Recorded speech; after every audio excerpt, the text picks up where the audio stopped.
寄ってらっしゃい、見てらっしゃい。闇芝居の時間だ。 Olá, samurais e geishas do meu canal do YouTube, beleza? Como é que vocês estão? Vocês estão de boas? Vocês estão tranquilos? E então tá tudo bem. Primeiramente, recado rápido, recado básico. Segue lá no Insta, eu faço votação ou eu aviso qual vai ser o próximo vídeo. E entre Hong Kong e Malásia, Hong Kong ganhou. Segundo recado, curte a página do canal no Face, eu faço postagens diárias, curiosidades rápidas, coisas que não dá pra ficar postando aqui no canal toda hora. E por último, mas não menos importante, eu vou deixar tanto no card quanto na descrição vídeos relacionados à Ásia na Primeira Guerra Mundial, como Macau, e entre outros vídeos, beleza? Mas enfim, sem enrolação, que eu já enrolei demais, né? Quem puder dar aquele apoio aí, eu agradeço. Agora sim, sem enrolação, que eu já enrolei demais, vamos direto ao vídeo. E eu sei que vocês devem estar se perguntando, porque tipo assim, Hong Kong na Primeira Guerra Mundial até que faria sentido, né? Qingdao tava ali, Macau tava ali, a Marinha Britânica também, a Marinha Alemã também. E com isso poderia dar uma bela de uma treta, correto? Correto, vocês não estão errados. Mas afinal, né, como é que foi Hong Kong? Eles foram atacados? Eles foram violados? Né? Quais eram os focos de tensão? E é isso que nós vamos falar agora.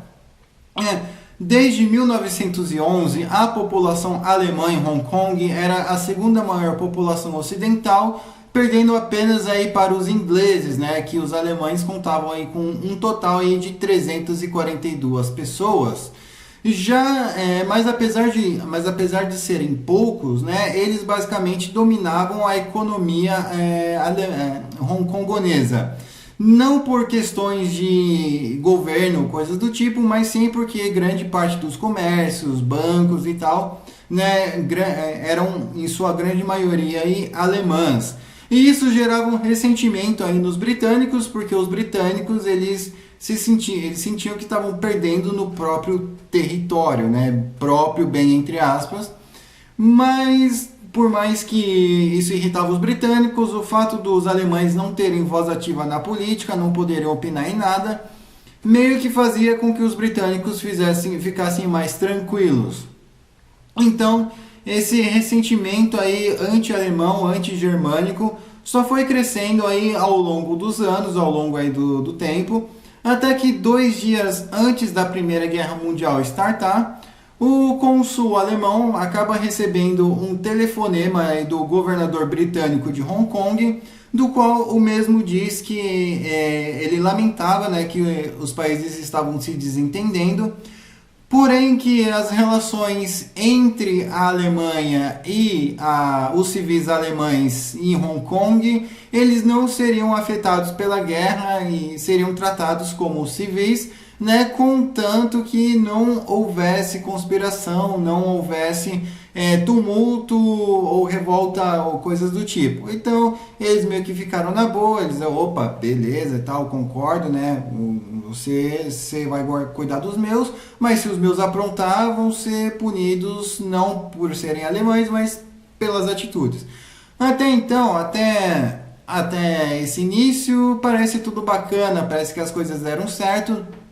Mas quando a guerra começou, 2 dias depois, algumas semanas mais tarde, né, os civis alemães começaram a sofrer as consequências, justamente porque eles estavam sendo acusados aí de nacionalismo exacerbado, queimar bandeiras britânicas, conspirar, tentar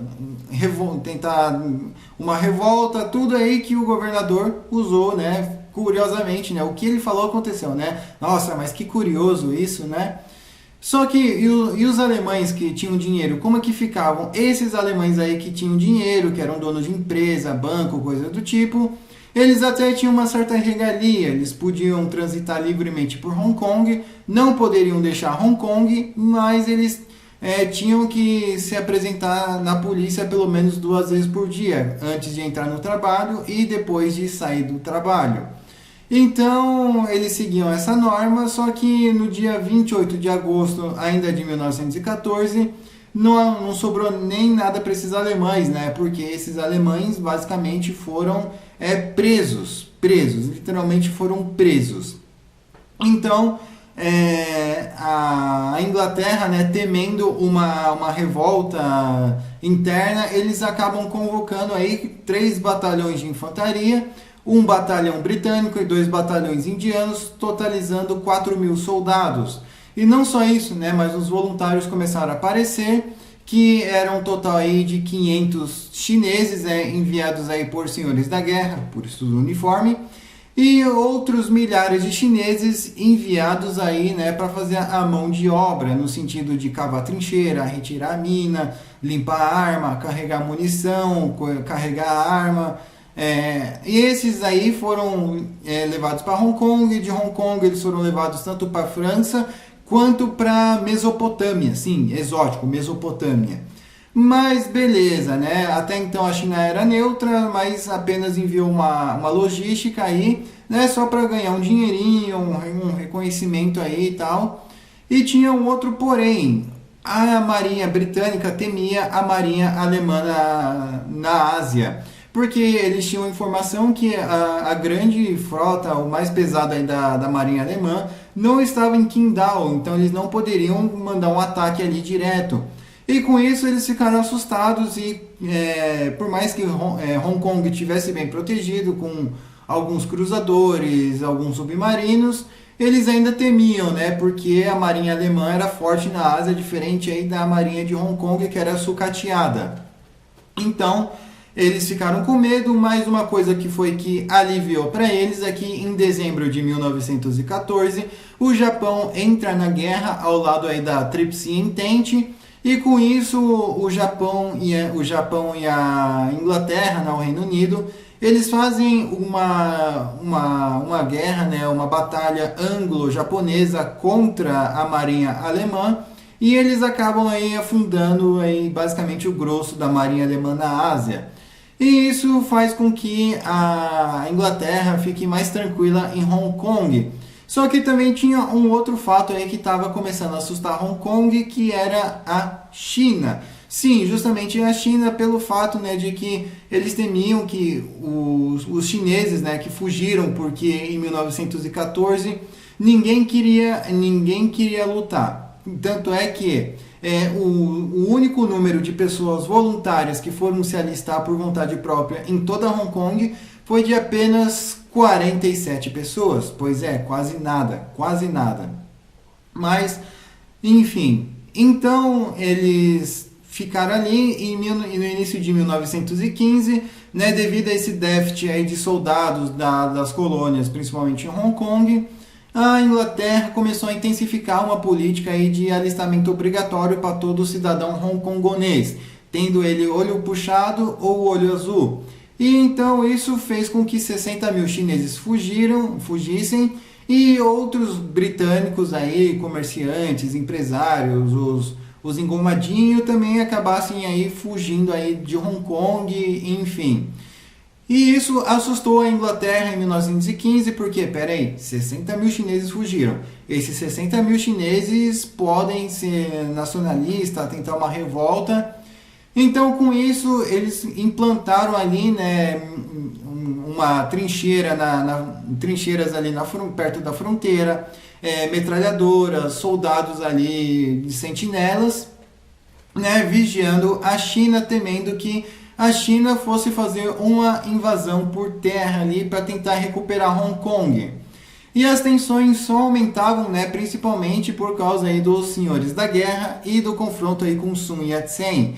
Então, conforme isso fosse chegando mais perto de Hong Kong, eles pensaram, tá bom, eventualmente alguém vai ser empurrado para cá e alguém vai querer invadir o nosso território, vamos invadir? E isso gerou uma divisão aí no governo de Hong Kong, no governo inglês de Hong Kong, porque eles estavam pensando, a China é neutra. Se a gente invadir, a gente corre o sério risco de de passar eles para o lado alemão. Então vamos esperar e ver no que dá, vamos ficar e se defender.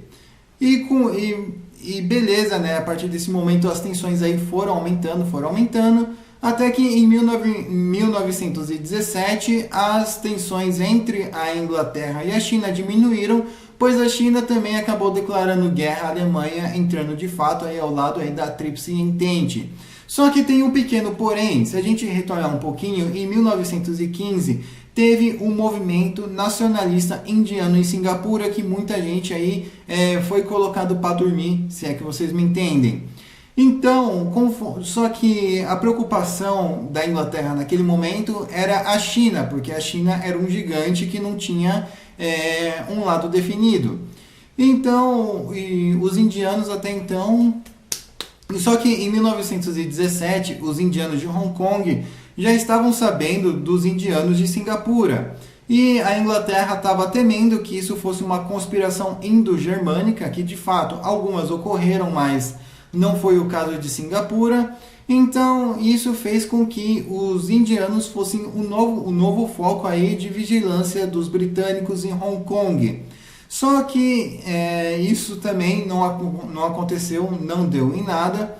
E beleza, depois disso Hong Kong aí acabou virando um grande porto ali na Ásia para acabar rotacionando as tropas, alimentos, né, comércios. E depois que as relações entre a China e Hong Kong, né, Inglaterra, ficaram tranquilas, os chineses aí que tinham saído de Hong Kong, eles acabaram retornando. E como os britânicos aí tinham saído para lados aleatórios, as vagas de emprego estavam basicamente todas desocupadas.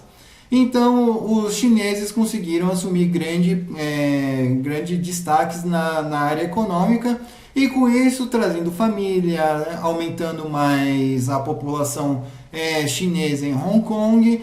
Então as coisas aí meio que desnivelaram, né? Então, tipo, os chineses estavam subindo a população e os britânicos abaixando a população, né?